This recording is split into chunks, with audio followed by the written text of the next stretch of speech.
I got to tell you about Mall Kids.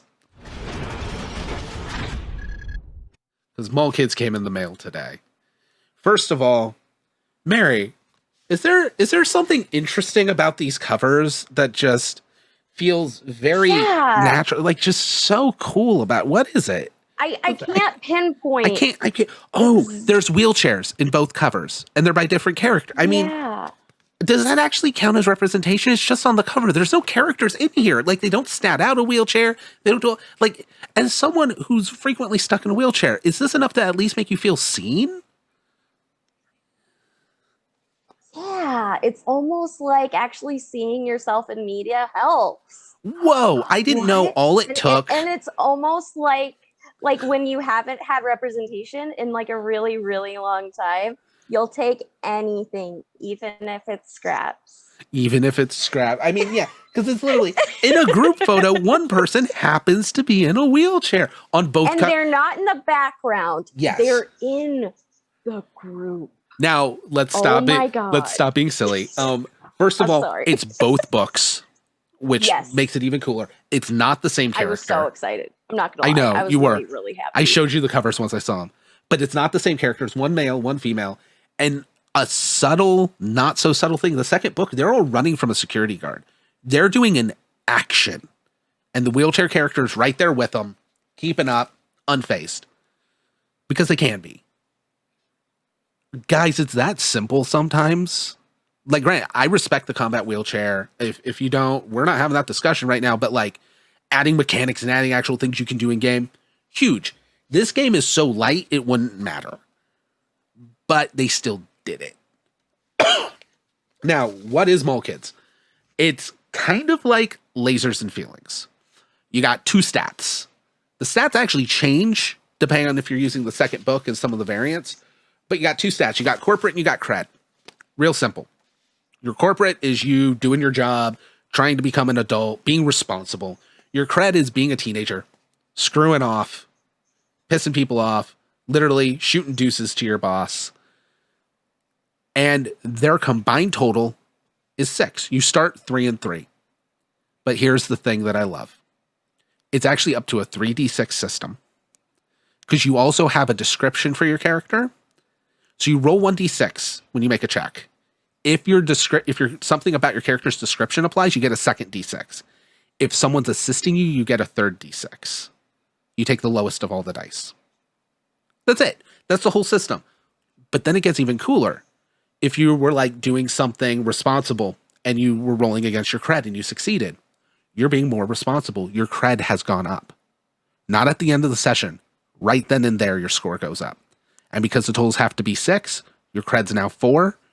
Or not your cred. Your corporate's now 4. Your cred's now 2.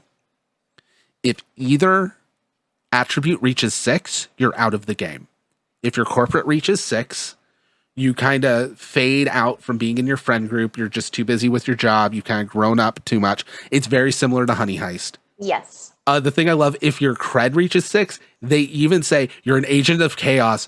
You shoot deuces at your friends and walk out. Both of them, if that happens, you can be that character can then become a villainous or antagonistic NPC, which is great. And it's just about, these are actually built, the scenarios are built for one day. The entire adventure is one day at the mall. This is Empire Records, the game, y'all. And I fucking am here for it. But on top of that, More Malls, More Kids is the new book. This is how I actually got these because they kickstarted this.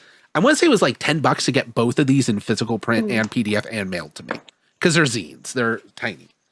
But More Malls, More Kids adds a couple more character options. And by character options, I mean they added new tables of like, no, not what's going on because that's scenarios. We're gonna get into that in a second. But like secret shopper introduction, the police. I don't know what I'm doing. Anyways, it's stuff like it's another list of like who you could be, like the jock. That's what your descriptor is. I'm the jock. So if you're doing something the jock would do, you get an extra die. Like they're super simple. But in their alternate scenarios, there's multiple malls that use the same rules and stuff. But they also have like Spooky Mall. That's a mall where spooky shit happens. It could be haunted, but there's actually a table of what's going on that's a D6 table, and then who's messing stuff up. It could be ghosts, ghouls, or poltergeists. It could be a shapeshifter. It could be aliens. All of that counts as spooky mole. But now it's not corporate or cred. Now it's not about are you doing your job or are you being a teen? It's supernatural or teen. Are you doing mundane things or are you doing supernatural things? Same rules. It goes up and down. If you reach 6, you're out. You do too much supernatural, you get lost in supernatural, you might become a villainous NPC. You do too much teen, you're like, yeah, I don't believe in any of this. I'm out, guys. Like, what's going on? Like, I'm not buying it anymore. And you leave. I love it. Mm-hmm. Nikki says when you go to play this, I might do a one shot of this. On top of that, there's one called The Mall at the End of the World, which is post-apocalyptic mall kids. It is so cool. So simple. Yeah. Mall at the End of the World is, you have 2 stats. It's feral and fixed.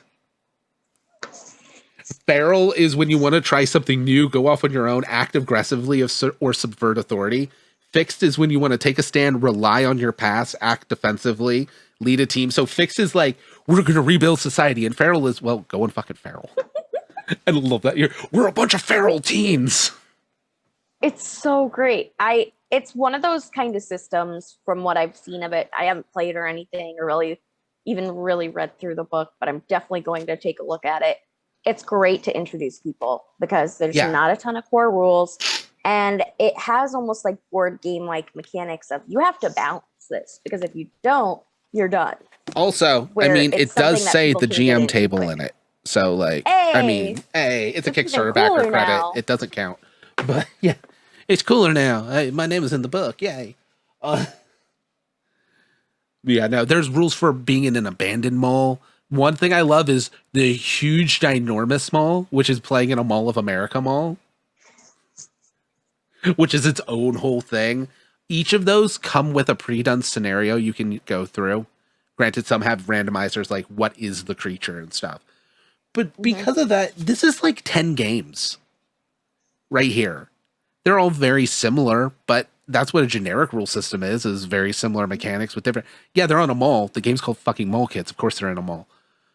But you could also adapt that really easily. Though I do like the conceit that they're all in a mall.